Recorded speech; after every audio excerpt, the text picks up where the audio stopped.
तो आईपीएल को धोखा देले दिग्गज विदेशी खेली मैंने खास करके ऑस्ट्रेलिया खेली मैंने आईपीएल खेलिया को ऑस्ट्रेलिया खेली मैंने मना करदे।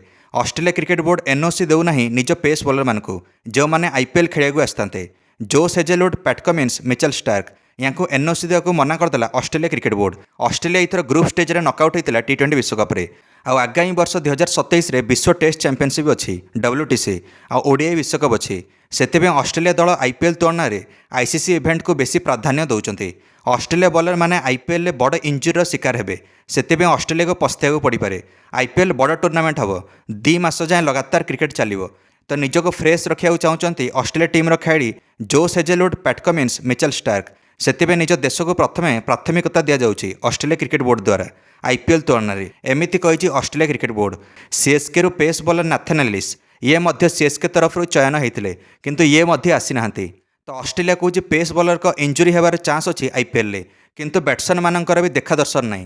सीएसके तरफ आसी था मैथ्यू शॉट ये एपर्यंत आसी ना। सनराइजर्स हैदराबाद तरफ ऑस्ट्रेलिया खेली जैक एडवर्ड आसते किंतु जैक एडवर्ड आईपीएल खेलिया मना करदे। आउ जड़े ऑस्ट्रेलिया ऑलराउंडर कैमरन ग्रीन ये तो गोटे बड़ शर्त रखिदे केकेआर फ्रांचाइजी आगे। एणिक केकेआर मालिक शाहरुख खान को कहते कैमरन ग्रीन जे से केवल 2 ओवर बॉलिंग करेंगे प्रत्येक आईपीएल मैच रे। यही जिनस जो लोकलोचन को आसला भारतर पूर्वतन खेलाड़ी रविचंद्रन अश्विन ये तीक्ष्ण बाण मारी कैमरन ग्रीन को कहते कैमरन ग्रीन पेमेंट रू पैसा कटा जाऊ। 25 कोटी नहीं कैमरन ग्रीन आईपीएल 2026 खेलिया सबुठ महंगा खेलाड़ी केकेआर जदि फ्रेश रखार थिला निजकू ताले आईपीएल ऑक्शन में निज नामटी कौन पे देले। आर अश्विन कहले सब ऑस्ट्रेलिया खेली पैसा नहीं गले आईपीएल ऑक्शन रे निजको रेजिस्टर करके एबे ड्रामा करछंती। याटू भल तो डोमेस्टिक खेली मान को मौका मिलता था आईपीएल रे। ऑस्ट्रेलिया खेली को देखिकी बाकी विदेशी खेली माने ओहरिवा आरंभ करछंती आईपीएल रु। Rajasthan royal England allrounder Sam Curran आसबे ना कहते आईपीएल रे।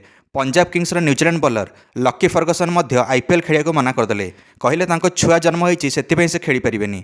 तो किए इंजुरी बाहाना दौरान तो किए निजक फ्रेश रखा बाहाना दौरान आउ किए तो निज व्यक्तिगत कारण दर्शाई आईपीएल खेलिया मना करदे विदेशी खेली माने। तो आरसीबी कैप्टेन रजत पाटीदार यांकर भी गोटे संतान जन्म होती मार्च 19 हेले आरसीबी टीम साथ छाड़े ना रजत पाटीदार ये निज आरसीबी अभ्यास आरंभ कर आईपीएल 2026 किंतु विदेशी खेली माने सब हल्का नहीं गले आईपीएल को आ पैसा नहीं कि मालिक मान को चूना लगेले।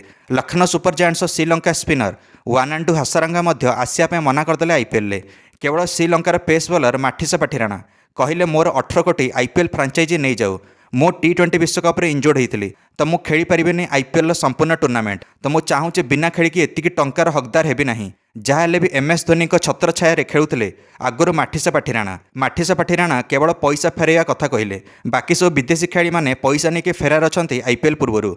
याटू भल तो डोमेस्टिक सर्किट रे भल भल प्रदर्शन करुवा डोमेस्टिक खेली को मौका मिलता जमतीक स्वस्तिक चिकारा, अथर्व तावड़े, आकाश माधवाल, सिमरजीत सिंह, यश धुल, विजय शंकर, दीपक हुडा, तनुष कोट्यान, करण शर्मा, चेतन सकारिया यही बहुत भल भल युवा खेली थे आईपीएल किंतु आईपीएल फ्रांचाइजी मैंने या किणिले ना एमाने सब अनसोल्ड गले।